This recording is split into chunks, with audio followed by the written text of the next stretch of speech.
Ce matin, je suis allée faire les courses et il y avait une queue interminable. 1 million de personnes. Oh, j'ai trop attendu. C'était l'enfer. Ce que je viens de faire là, c'est d'avoir des images fortes, des messages frappants pour tout de suite avoir votre attention avec moi. C'est ce qu'on appelle une hyperbole dans le langage des figures de style. Aujourd'hui, je te dis ce qu'est une hyperbole, pourquoi l'utiliser et surtout comment l'utiliser au mieux dans tes prises de parole. A tout de suite.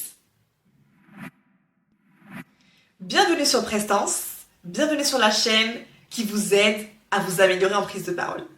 Je suis Diko Mariam, je suis là chaque semaine pour vous donner les éléments, les clés, les outils pour passer vos messages avec force et avec conviction, pour connecter avec vos auditoires. Si ces éléments te parlent ou vous parlent, vous êtes au bon endroit. Abonnez-vous et activez surtout la cloche de notification pour ne manquer aucune des prochaines vidéos. L'hyperbole. Comme je le disais, l'hyperbole, c'est une amplification, c'est une exagération d'une situation. Attention, ce n'est pas mentir, c'est amplifier la situation pour qu'elle soit encore plus frappante à l'esprit. Qu'est-ce que cette hyperbole permet de faire? Elle permet de rendre vos messages plus vivants. Parce que tout de suite, l'esprit comprend. Oh, 1 million de personnes, on se fait une image. Bien sûr qu'il n'y avait pas 1 million de personnes dans ce magasin. Bien sûr que ce n'était pas l'enfer. Mais tout de suite, on comprend que c'était compliqué, c'était pas agréable. Peut-être qu'il faisait chaud. En tout cas, l'esprit commence à s'imaginer des choses. Et sachez une chose, plus l'image est forte, plus elle imprime les esprits. Maintenant que vous savez qu'une hyperbole, c'est une amplification, une exagération volontaire d'une situation pour qu'elle imprime les esprits, la question c'est pourquoi l'utiliser? J'ai commencé à le dire déjà, pour captiver l'attention.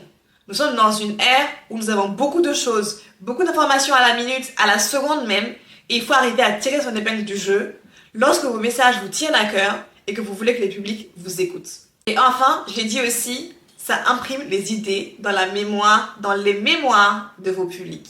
Si je vous donne un autre exemple, si je vous dis la situation est préoccupante, nous traversons vraiment une période très difficile. Ça, c'est la version neutre, sans hyperbole. Ça ne va pas du tout. C'est l'effondrement total qui risque d'arriver si nous n'agissons pas dès aujourd'hui. Donc, première manière, c'est la situation est préoccupante. Là, nous comprenons que ça ne va pas.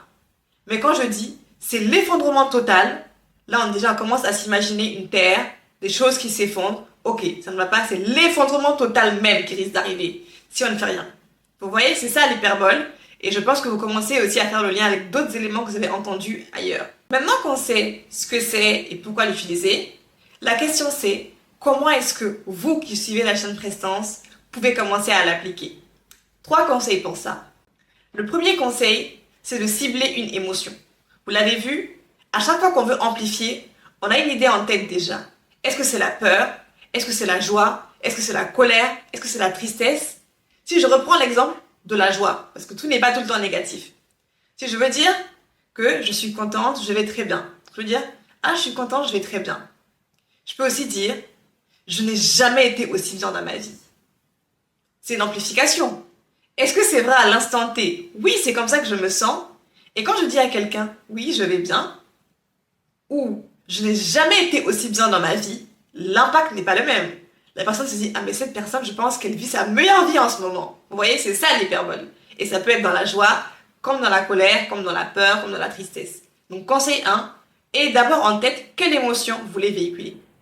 Conseil 2, les amis, attention. Il ne faut pas en abuser. Donc pas toutes les 5 secondes, pas toutes les 10 secondes dans votre discours. Sinon, vous commencez à superposer des hyperboles et on ne vous suit plus et vos messages se noient. Donc une hyperbole, c'est à des moments clés. Vous voulez attirer l'attention, vous voulez amplifier pour que l'image soit imprégnée. Et ça, ce n'est pas tout le long du discours, c'est à des jalons clés. Attention à faire avec parcimonie donc. Et troisième conseil, c'est de rendre cette hyperbole la plus visuelle possible. L'image, l'image, l'image, ça parle aux gens. Une autre analogie, c'est une image vaut mieux que 1000 mots. Pour ceux qui n'ont pas vu la vidéo sur la répartie, ça c'est une phrase qui utilise des analogies et qui peut être liée avec la répartie. Quand on vous dit oui, écoute, tu parles trop. Non, une image vaut mieux que 1000 mots. Et ça rentre aussi dans le cadre de l'hyperbole. Je mets le lien vers la vidéo sur la répartie pour ceux qui n'ont pas vu cette vidéo-là. Nous ici, on voit bien que finalement les figures de style peuvent aussi s'interconnecter et peuvent être complémentaires. Hyperbole, rendez-la visuelle autant que possible. Une image vaut mieux que 1000 mots. Je vous donne un dernier exemple dans cette troisième astuce en image. C'est dans un contexte où je veux dire que ça fait longtemps que je fais cette chose-là. Ça fait longtemps que je fais une tâche et je ne m'en sors pas. Là, je peux dire, franchement, ce travail, c'était comme traverser un désert sans fin. Un désert sans fin. On se l'imagine, un désert, c'est difficile de voir la fin. On voit l'image tout de suite. Donc, quelqu'un qui est dans un environnement, c'est compliqué, il ne sait pas par quel bout prendre la chose. Vous voyez, ça, c'est un exemple aussi pour que vous commenciez à visualiser comment on met en place une hyperbole et comment la rendre imagée. L'hyperbole, c'est la petite touche qui fera la différence dans vos discours. Si vous commencez à l'utiliser à bon escient, votre public ne vous oubliera pas. Les amis, c'était les 3 astuces sur l'hyperbole. Vous voyez à quel point cet outil peut être puissant dans vos discours parce que ça met du relief, ça change d'habitude, ça met du rythme dans vos prises de parole. N'hésitez pas à l'utiliser et comme je l'ai dit, avec parcimonie. C'est la fin de la vidéo. Applique dès aujourd'hui une des 3 astuces sur comment intégrer l'hyperbole dans tes discours et dis-moi en commentaire s'il y en a une qui te parle le plus. Et dernier rappel, l'hyperbole ce n'est pas un mensonge, c'est amplifier, c'est zoomer, c'est focaliser sur les éléments qui comptent. Les amis, ce qui compte aussi, c'est de travailler votre éloquence chaque semaine avec prestance. À bientôt!